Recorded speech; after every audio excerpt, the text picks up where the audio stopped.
Assalamualaikum warahmatullahi wabarakatuh. Kami dari kelompok 1 ingin menjelaskan tentang self-purification dan eutrofikasi. Yang pertama adalah self-purification. Ketika sebuah manusia terkena penyakit, maka sel darah putih di dalamnya akan bereaksi untuk menyembuhkan penyakit tersebut. Sama seperti sebuah alam di mana sel mikroorganisme akan menyembuhkan alam tersebut. Inilah yang disebut sebagai self-purification.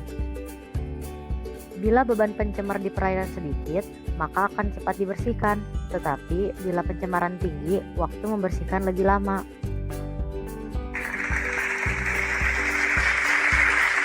Ada zona air bersih, zona dekomposisi atau decline, zona septic atau damage, dan zona pemulihan atau recovery.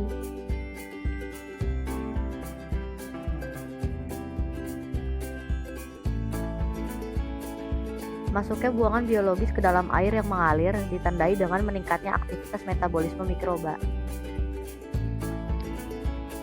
Masuknya buangan menyebabkan turbulensi antara massa yang telah ada dengan air itu sendiri sehingga semua mikroba mulai meningkatkan aktivitas metabolismenya, juga meningkatkan aktivitas simbiosis di antara kelompok mikroba. Dalam kondisi seperti ini, bakteri merupakan mikroba pengaktif yang pertama yang dapat menyesuaikan diri dengan lingkungan yang baru. Bakteri memperoleh sumber makanan dari kandungan organik yang terdapat dalam buangan. Bakteri dan sedikit jamur dapat melakukan degradasi terhadap senyawa organik maupun senyawa anorganik dan menghasilkan senyawa ion, misalnya NO3- dan SO4-2-. Meningkatnya populasi bakteri melampaui titik maksimum menyebabkan meningkat pula populasi protozoa, karena bakteri merupakan sumber makanan bagi protozoa. Titik maksimum pertumbuhan bakteri ditandai dengan air yang menjadi septik, berbau dan berwarna hitam, atau dikatakan air dalam keadaan tercemar berat. Karena jumlah bakteri yang semakin banyak, maka kandungan organiknya pun semakin berkurang. Hal itu mengakibatkan jumlah bakteri pun ikut berkurang.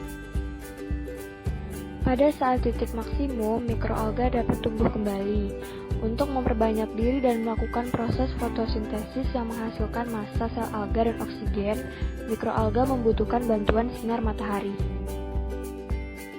Pertumbuhan mikroalga menandakan aliran yang tercemar mulai pulih kembali.